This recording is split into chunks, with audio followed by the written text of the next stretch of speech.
Hey everyone, this is Carla. I'm wishing everyone a happy Pi Day, and Pi Day is March 14th, 2019. So for most people aren't mathematicians, so they don't understand what Pi Day is, let alone what pi. But I am going to discuss what it is. So if you ever taken an algebra class, you know that pi, that little thing with the tilde, is 3.14. And so annually, every year, March 14th, mathematicians, it started with mathematicians, but it then expanded into science. They celebrate Pi Day. And it's more than just eating pie or pizza, which I love that too. But I wanted to come on here and I wanted to give you some background about my introduction into Pi Day and why I feel it's so important. So I'm back in my hometown of Cleveland right now, Cleveland, Ohio. But when I left the first time in 2006, I was working in Cleveland and I was saving money. I was paying cash out of pocket for attending algebra for Cuyahoga Community College, which is our local college. I was going to the Metropolitan campus, which is in downtown Cleveland off of 30th and Quincy. And I took that because I re-enrolled in Cleveland State to receive my second Master's of Economics degree because I wanted to be an economist. So around that time, I got the job at a federal agency to relocate to DC. And I still was self-financing and paying out of pocket for my math degree at the Northern Virginia Community College. But math was very important because what math did was it allowed me to qualify for more opportunities at the federal government. They have this classification called mission critical. And the mission critical jobs are the jobs where the government would really need them in the next 5 years, which is now over 12 years later. But I came in as an economist, which is very math heavy, very science heavy, statistical heavy. And by me qualifying and taking the math classes, I took not just algebra, I also took pre-calculus, calculus 1, 2, 3, linear algebra, and advanced statistics. That means at the federal government level, I qualified for mathematician. No, I'm not an engineer. I'm not an engineer. I'm not an engineer. I'm an economist. But let me tell you what I learned, John. I learned that by my taking calculus 3 at the time I was at the University of the District of Columbia, by my taking calculus 3, I was actually taking a higher level math than an undergraduate physics major. They got rid of the physics major, but for physics, for undergraduate, for bachelor's of science in physics, you only needed to take calculus 1 and 2, but I took 3, and that was a good thing because that means, hey, good morning. That means that um, by taking that, you qualify for a higher level math. So with the federal government, to qualify for mathematician, you need to have like 4 higher level math classes, and higher level math classes means higher than calculus 1 and 2. So I had calculus 3, linear algebra, and statistical, like calculus based statistics. So I qualified for the mathematician, statistical mathematician, operations research analyst, program and management analyst. But the 4 jobs that I just mentioned, they were all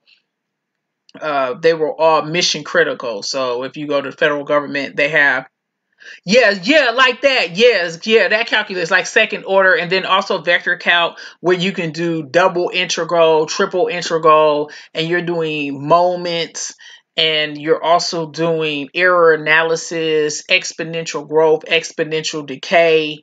And you're also doing not just differential, you're doing partial differential based on X and based on Y.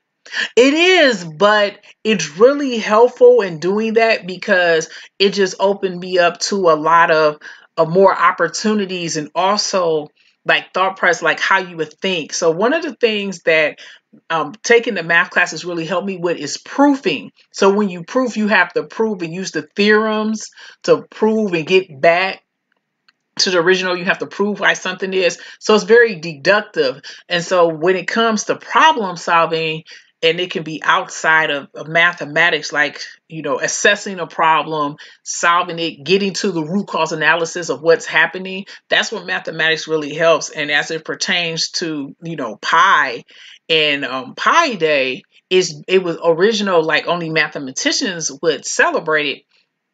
But that's how I got started. So I went from that, and then I relocated back into DC, and I went to the University of the District of Columbia, which is the state university. So I took all of those classes there. But having that math background actually qualified me for a lot more opportunity. And it also positioned me in a way to receive the next promotion. So what happens, and it's not just if you work as an economist, is you believe, I like, something they teach. I really didn't take a lot of math lab, but I think that would be easy to get, because we were taught SAS, and I know some Stata, but learning that software is very important. So if you wanted to work as a statistician, there are a lot of math lab jobs that are out there. There's a lot, because it's based on statistics. Like I was saying, STEM, the S is statistics, technology, engineering, and mathematics. And well, science, technology, engineering, mathematics. And so statistics is underneath M. Well, people also don't know is that if you get a statistics degree, a bachelor's, you can literally qualify for the NASA astronaut candidate program, because that's a STEM degree. So if you get a bachelor's in statistics, you can qualify to submit your application to be a literal astronaut, because it falls within STEM, which is science, technology, engineering, and mathematics. And when it comes to pi, that's a great thing, because you use that 3.4 and a lot of things for algebra. And today they had let me see, I think I got it, where a lady actually did something regarding pi, and she like broke a code or something. And that was great. It was good to have it on. Here we go. It says it's Google Cloud Platform. She set a new world record of calculating. She used a computer, of course. She used a virtual machine cluster. So I'm going to put that in here for people to read. Like the whole thing about, someone at Google did the calculated pi.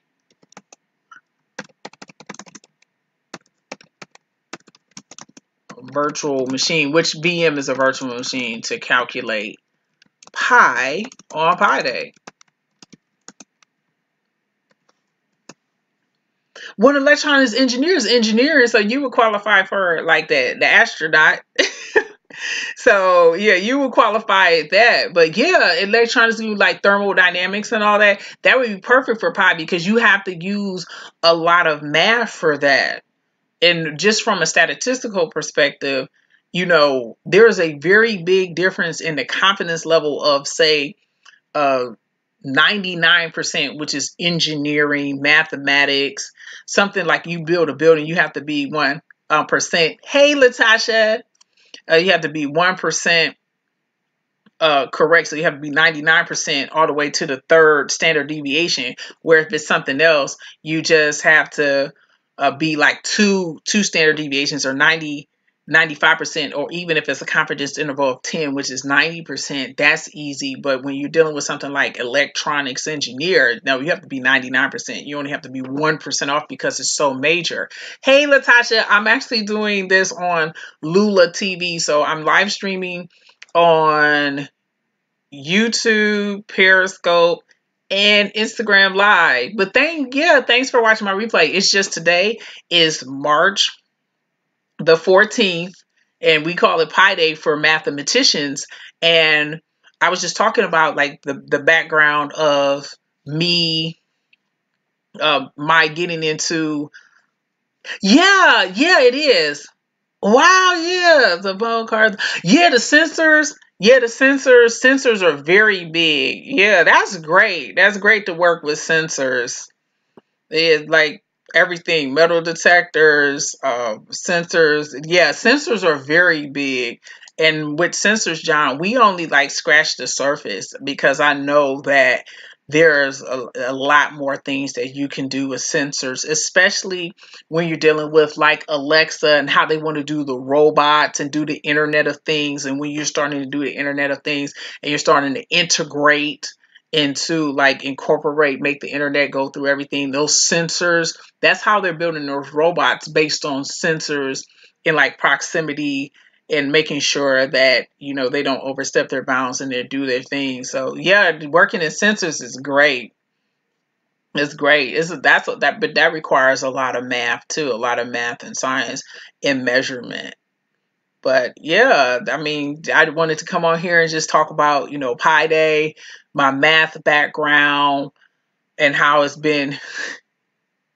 You know something, the code can be, I'll be honest, that's actually something I like when it comes to SAS and learning code. I actually like writing code and debugging code and doing code reviews, because then you're starting seeing how the code works, but also what you can do, like when you look at other people's code, you can look at the thought process of that individual that goes through the code. So, like when I was working as an economist, we did SAS, and so we did SAS programming, and you could know like why somebody would put something down there and the code behind it.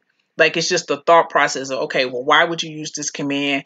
Because even though when you do computer science or you do any type of programming, there's like your basic codes, and when they start creating more codes, there's more than one way or more than one code of doing something. So for instance, in SAS, you have the keep statement to keep something, but you have another command called retain.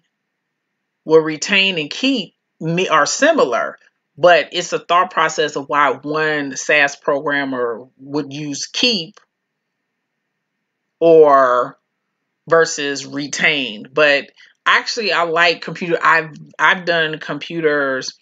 I've always had a computer in my classroom. So from Logo to Basic, Pascal. I even did some computer science. Actually, I learned SAS when I was in graduate school, and that's how I got the job as an economist. So I've been learning SAS for over like 17 years, since 2002, which is a long time.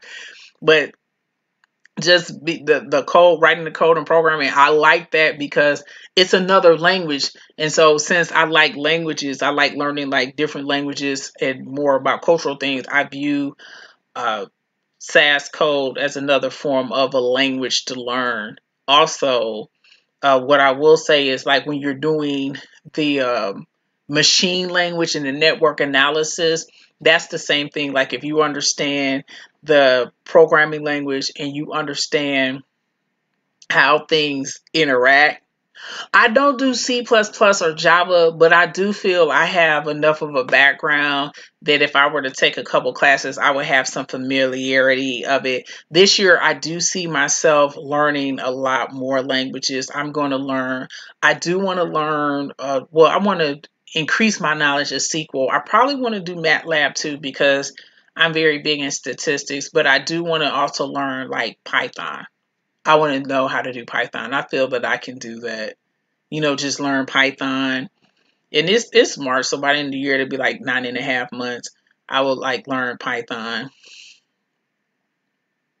I was thinking about, taking the classes and doing that. But like computer science, it can be hard, but I just feel that since I have so much time invested in it and I already have the background, it's not like I'm starting from scratch. I already have some skills that I know about. That I just learning the other things, and also how Python will go into cybersecurity. So yeah, yeah, yeah, like the machine language. I'm interested in learning that too. Well, John, how does the machine language programs, put this in there, programs control engineering?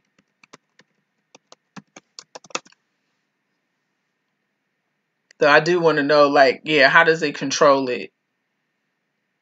because that would be something that would be very like interesting to me. I think I know, but I just want like more explanation because I think that that would be great just to learn more about that.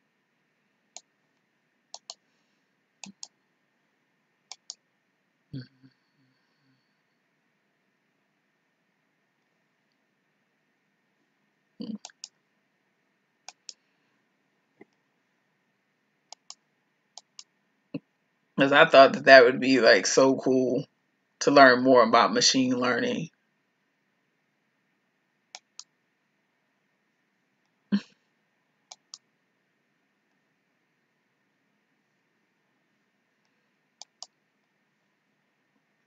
Because like to learn more about like machine learning because that's something that just like expanded my knowledge. I'm very big at that. Another thing that which like working since we're back to Pi Day, working on DC motor app F input. Oh, okay. Okay, have an EFM input electromagnetic. It's EMF electromagnetic frequency. I think that's what it is. DC motor. Yeah, electromagnetic frequency.